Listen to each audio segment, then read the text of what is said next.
conditioning. Okay. Well, hi, Ale. Thank you so much for agreeing to do this with me. I'm really excited to talk with you. Yeah, thanks, Sid. Thanks for the invite. Yeah.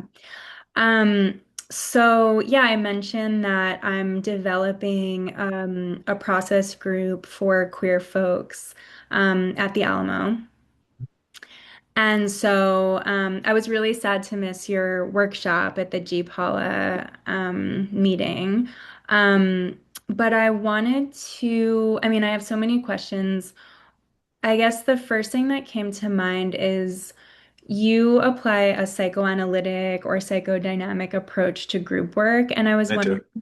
I was wondering if you could talk about specifically what that means. What does it mean to use a psychoanalytic approach to group therapy?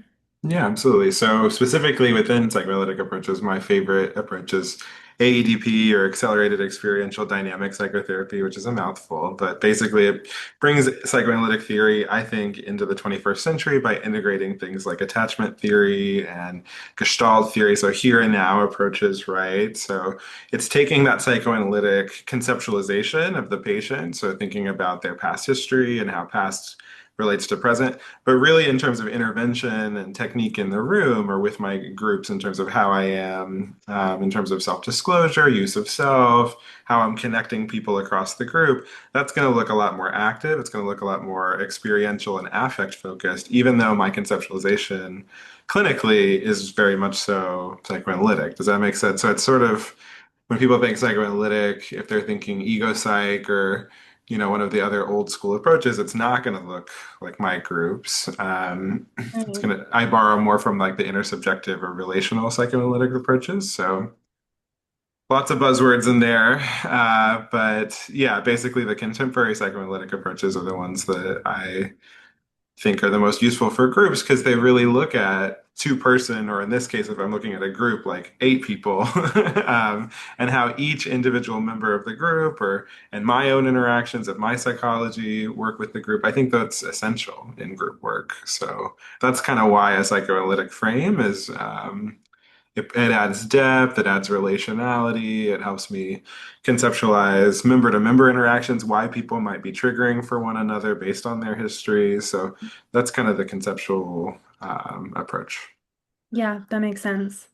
Um, and I guess, do you find that group therapy um, creates unique opportunities, compared to individual therapy? Like, I'm really interested in how that relationality that you're talking about kind of helps certain dynamics or patterns come to light, and like how have Mhm. you seen group therapy kind of yeah, just create opportunities for healing for people in ways that maybe are harder to get at or get to in individual therapy. Yeah, for sure. I'm thinking of an example that came up in the video that I showed in the workshop. So I learned ADP as an individual therapy model, of course, because that's how it's taught. And one of the things that they emphasize in ADP or Diana Foch's model is privileging positive emotions, which I think is another helpful kind of update of psychoanalytic theory. It's like when pride is in the room, let's stay with it. When joy or kind of elation is in the room, let's celebrate it.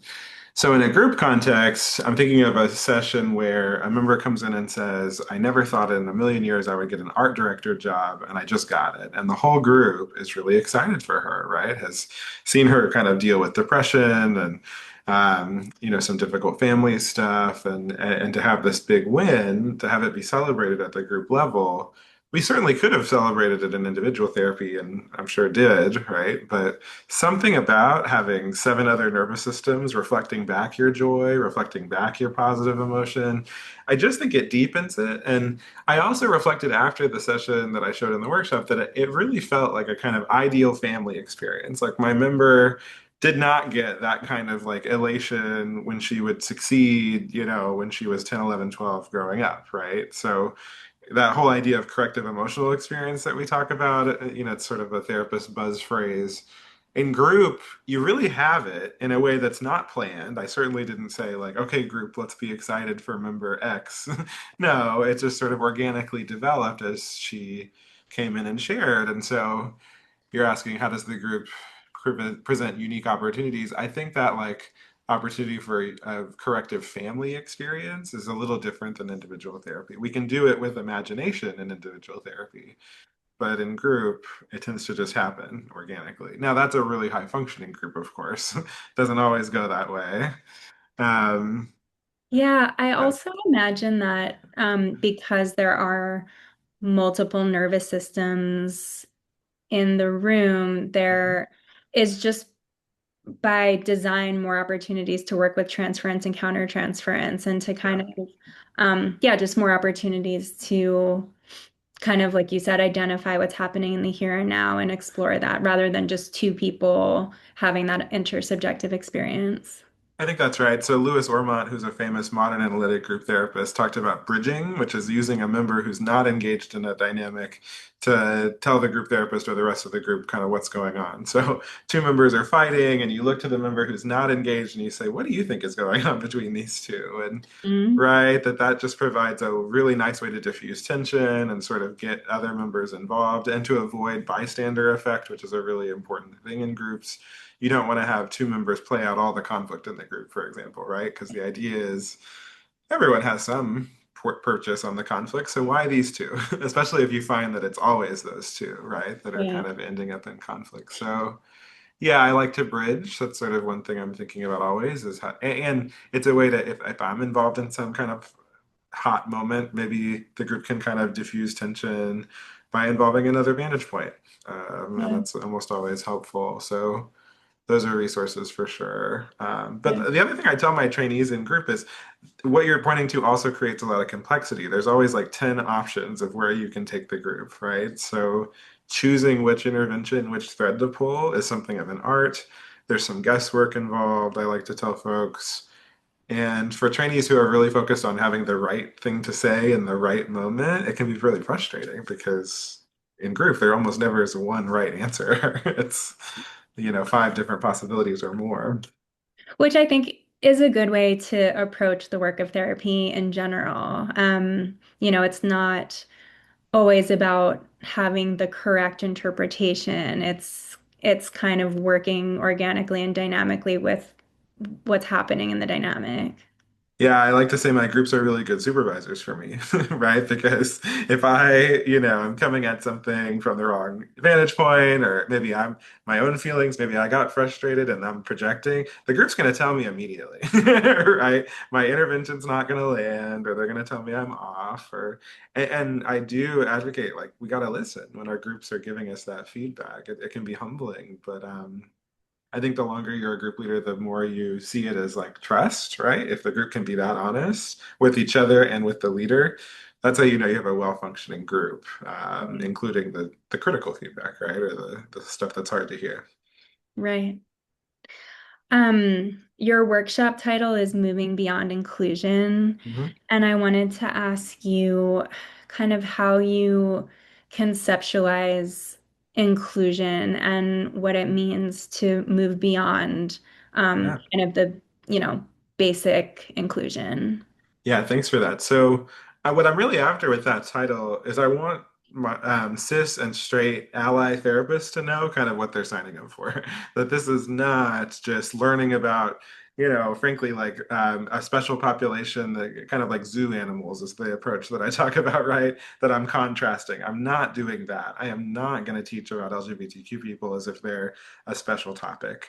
Instead, I teach it as we all have a gender, we all have a sexuality, everyone who comes to the workshop. So, what you're being invited to do by attending with me is kind of like exploring, well, what does that have to do with who I am as a therapist? Maybe those journeys in terms of exploring those two areas of your life have been easy, right? Maybe they have been privilege filled. But for many of us, there's been some kind of pain, marginalization, difficulty, introspection around gender and sexuality at some point in our lives.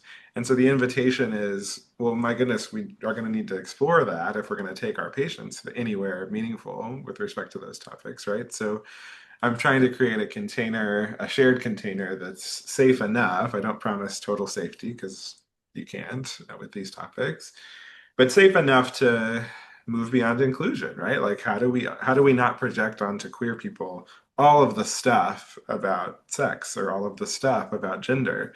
Because again, we all have something to do with those questions, right? So I find that people don't quite, even if they kind of see that in the title, they don't quite know that that's the invitation. They get to the workshop, and there is a bit of a process of, well, how deep am I really going to go? And something about the small groups provides a little bit more of a container, I think, right? Like with 5 or 6 other people, it's easier to go a little deeper, come back to the large group, and reflect in a different way. So I try to funnel the workshop from a little bit easier entry points to more emotionally raw content as the weekend proceeds as a way of recognizing that it's activating to ask people to do that kind of exploration. But yeah, long-winded answer to what moving beyond inclusion means. Yeah, it makes me think about, I mean, first of all, an interesting and like modern psychoanalytic idea to bring, as a clinician, to bring your identity markers and your kind of social location into the room Right. and kind of reflect on that. And it also makes me think about like cis, straight, white identity as being kind of seen as like neutral or like not Mhm. um, something to be interrogated.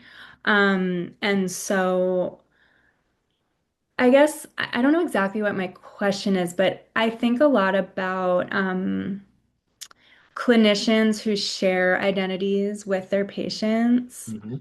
Um, and, whether, let's say, like a queer clinician is uniquely situated to treat a queer patient. And, I don't necessarily think that, I think if a clinician can do good work with a patient, even if they don't share those identities, but I'm wondering if you have ideas about like how a clinician can work effectively and minimize the harm they're doing when working with a Yeah. client with whom they don't share one or more identities. Yeah, no, it's a great question. I think there's a couple of questions in there, but I'll just take the analytic neutrality piece first, right? I think you're right that neutrality only works for some of us. As a queer, trans, Latina therapist, there's no way that just even my visible identities, right, like the nails, the piercings, that there's no way that I could sort of pretend that there's no stimulus value, response in the room, and that I need to be open to that, and vice versa, that my client needs to be open to those conversations, right? That like actually there's something that's safety providing for both of us about being able to kind of talk about identity. So that's a disagreement I have with just classical analytic, like I said, intervention, right? Not analytic theory about transference and countertransference, but in terms of psychoanalytic technique and intervention, the kind of neutrality stance was never really neutral, I would argue. And so I feel indebted to people like Mitchell and Greenberg, the kind of relational turn, but especially Stolero and Orange, right, who were intersubjective theorists in the late 90s. Talk about cis, straight, white. They are both all of those things, but they're writing deeply about working with gay men, working with populations that were thought of as like not analyzable by traditional psychoanalytic approaches. So, I don't feel like I'm thinking brand new thoughts about how to. I'm really borrowing from Solero and Orange when I'm thinking, and others when I'm thinking about, involving my identities. But I really do with my groups have folks disclose whatever social identities are important to them early on. I share mine. I think that that's in the room. I think it has to be talked about. I think we need to be, you can see that in the workshop's invitation for straight and cis therapists to like work on their identities, that to hide behind the mask of neutrality is to avoid some important work, I think, Mhm. about kind of leveling the power playing field in the room, and knowing how to do that. You can't just think about it. You have to actually do the emotion and heart work to level the playing field, to work on privilege. Right. Doing psychoanalytic work with Black clients is another context for me where I'm looking at like, I can think I've done the work on erasing that neutrality, but perhaps there are still ways in which my white passing privilege, right, is kind of in the room or is being projected onto. So my workshop's on gender and sexuality, but I definitely think you can't do those two without doing race as well. Right. Yeah, so that's kind of my approach or what the way I think about it. But I know that that's not, you're right. It's not the classical analytic way of thinking about self-disclosure and things like that. Right. Um, I know that you pull from different kind of modalities like liberation psych, Hmm. somatic experiencing, psychoanalysis, and I'm really interested in what it looks like to bring together what, I don't know, I guess I have maybe a misconception that these fields or these modalities are like disparate and it's hard to kind of Mm, integrate them. And so I was wondering, yeah, I guess just like what that looks like in your practice to pull from these different kind of spaces. yeah. Yeah. Yeah, thanks for the question. So, I mean, I can trace a little bit of my history of how I got there, which I think helps to explain how I integrate. So, I think of my psychoanalytic training and my doctoral program as very much my education in the classics, right? Kind of like understanding basics of psychoanalytic conceptualization and how to work on one's countertransference. I feel really indebted to that education for that. And then I discovered AEDP. So I really trained with Diana Foch's Institute and kind of got used to a much more, like I said, here and now and kind of experiential way of working. Since becoming an academic 5 years ago, I've had the benefit of like developing this elective that I love that I'm actually teaching this semester as well called Somatic and Experiential Techniques. And so I cover 4 modules in the course over the course of the semester. I start with somatic experiencing because I think Peter Levine really educates us about the nervous system, how the nervous system works. Now, my critique of Levine is that he talks about nervous systems as if they're universal, as if there's just one nervous system and it works one way. And we know that culture influences the way the nervous system shows up. So, somatic experiencing is first, but it's sort of like a foundation, but not complete, I think. Then I teach IFS because I think you need internal family systems to understand parts and how parts show up. You can see how that shows up in my group work because I think like our parts are all over the place in group and are going to be needing to be worked on. So my group work focuses on that. Like members even communicate with each other's parts. So that's module 2 of my course. Module 3 is ADP, which is again my kind of home theory. And then module 4 is ISTDP, intensive short-term dynamic psychotherapy. So in teaching those 4 modules of this course about 3 or 4 times, it really helps with integration, right? Because you're really teaching different intervention approaches. In the class, I teach like an hour of lecture and then I have them do experiential practice and I rotate through and I practice with folks as well, where we play mock clients and kind of have fun with it or try to. So it makes me a more flexible clinician to teach the different modalities. And what I sort of rely on most to determine if this is part of the question, level of fit with a particular group or a particular individual client is really, it has to be a match for my personality, right? I think we can't parrot how other people practice any of these modalities. We have to find a theoretical model that matches who we are as people. And I tell my trainees all the time, the gap between who I am outside of the room and in the room has decreased a lot in my 10 years as a clinician, right? I'm hitting 10 years as a licensed psychologist in a few months. And so I just think about over that arc, I've gotten a lot less jargony, a lot less of a persona, I think, in the Yeah. room and a lot more myself. So perhaps all those 4 modules are really just about ways of sharpening my ability to be my authentic self in the room. Yeah. It sounds like a great class. Thanks. Yeah, it's fun. They teach me a lot, Yeah. just how they learn it. Um, you mentioned some thinkers that influence you or inspire you. I have been thinking recently a lot about some scholars and thinkers that are really exciting to me right now who are kind of like queering psychoanalysis, like Yeah. Zaka and Anne Pellegrini and Griffin Hansberry. Hmm.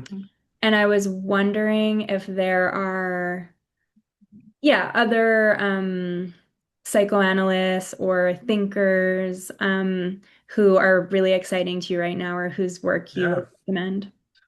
Yeah. So I'm president of the Mid-Atlantic Group Psychotherapy Society. We just had our fall conference, and Paul LaFoque is a psychoanalyst in Houston, Texas. He's a queer Asian psychologist, and he's a professor at Baylor College of Medicine. He mentioned two thinkers that I either had maybe heard of but didn't know as much about, and he really featured in his talk. So Horton Spillers is one of them, and the other is Kristeva. Kristeva talks about the abject, which is a concept that I hadn't thought about much, but he really applied it to working with queer clients, the sort of experience that many queer people have of being the abject, in certain contexts in their life. Abject meaning hated, hateable, the thing that people can't stand, people are disgusted by.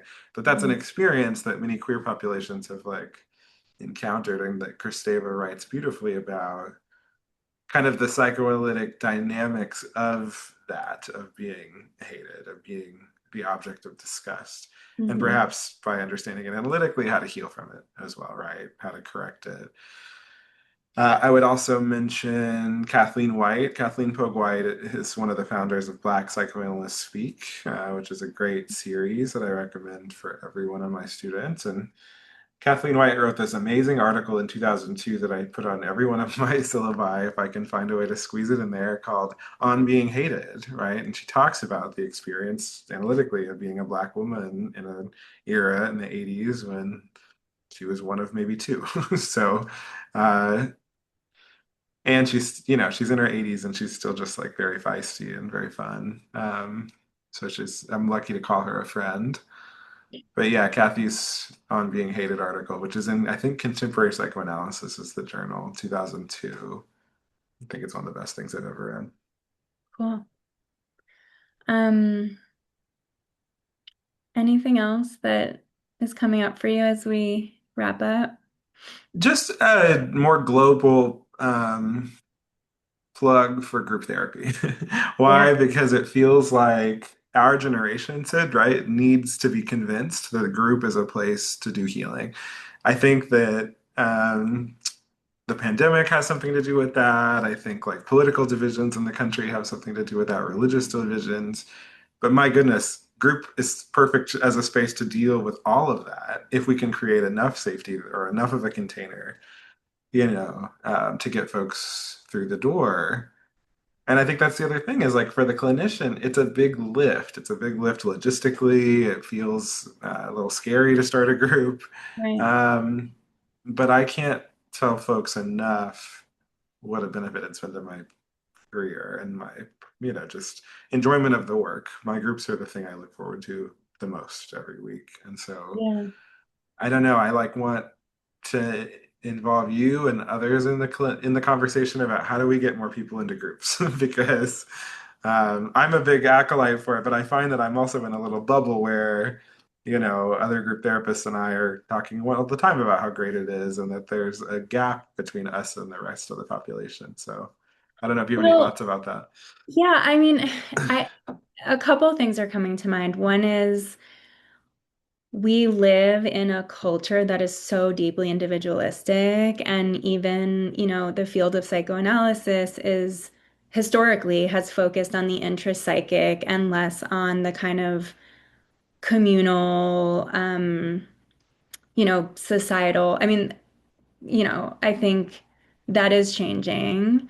Um, But you're right, it's newer, right? That was not the it, focus. right. And, I think for a lot of people, when they think about healing work and doing therapy, they think about it's like something that they need to do kind of on their own with the help of Mhm. a professional. But I think part of the sell of group therapy is that you're playing out these relational dynamics with many people, which again, like we said before, creates all of these opportunities for these like relational patterns and wounds and attachment stuff to play out rather than just be. And the other thing I think about is like, I think this is true for me. I think it's true for a lot of people. People want to be good at therapy and they want to like maintain a stable relationship with their therapist. And so it can be scary or difficult to like push back on your therapist or criticize your therapist. And Hmm. I think group therapy makes it easier to do that towards the clinician, but also to the other group members. Like, I think it just Right. empowers people to like say what's happening. I think that's absolutely true. The last part, right? That like I regularly have people migrate from individual therapy to group therapy, and they're like, "Oh, wow! Like I see other members challenge you or disagree with you, and now I can do that too." And it's like, well, of course, and you could have the whole time, but something about that modeling of seeing a peer do it, right? It really Right. does help. So, okay, I guess you and I will continue to kind of sell group therapy to the masses, but just Yes. thanks again for this invite, and let me know moving forward how I can support. I think Michelle and I are going to chat about ways that I might be part of the training program at Alamo or do a talk or something like Right. that. So I'm excited about Well, that. thank you so much for doing this, and it was really nice to meet you, and our paths will cross again, I'm sure. Yeah, absolutely. All right, take care, Sid. Take care. Bye. Bye.